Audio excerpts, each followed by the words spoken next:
Hi guys! May natapos na naman tayong release at yung unit natin ngayon is naka-transform na into Black Series looks with a twist dahil two-tone mags ang unit ng ating client.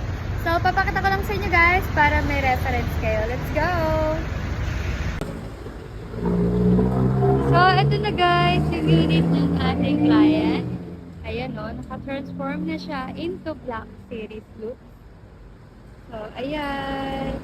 Ito yung mga freebies na ibinigay natin sa ating client. Itong hood emblem na Montero Sport na nakalagay dito sa front. And, syempre, itong front grille, dinlock na.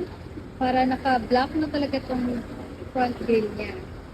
So, dito naman sa side, ayan, meron na siyang side fender, naka two-tone mags. So, free of charge po yan. Kasi baka sa iba is pinagbabayad kayo, sa akin po is free of charge po yan kapag two-tone yung gusto nyo. And dito naman sa side, naka-block na yung side mirror, naka-block na rin yung kanyang mga door handle, at syempre meron na siyang rain visor. Ayan yung rain visor niya. Ayan. Rain visor niya, meron Montero Sport. And then, naka-block na yung kanyang roof. Ayan. Naka-block na yung kanyang roof. Naka-block na yung kanyang roof rails. Ayan. So, ikutan lang natin para meron kayong reference. So, ayan yung kanyang rear. So, sa rear view, ayan.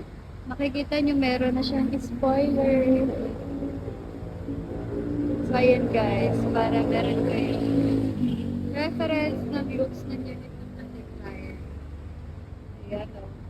Ikutan natin. Meron na yung mga spoiler, rear step seal, mga side step seal. Hindi pinablock na sir yung kanyang front diffuser at saka rear diffuser. So, nasa inyo naman yan guys kung ano yung prefer nyong looks. So, ayan. Ayan, ganda.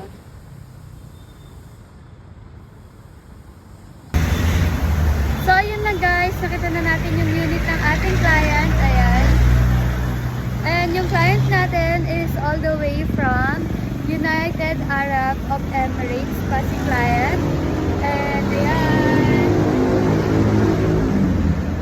Successful naman yung release natin. At syempre, nakuha din ng client natin yung mga freebies na ino-offer natin dito sa ating Facebook.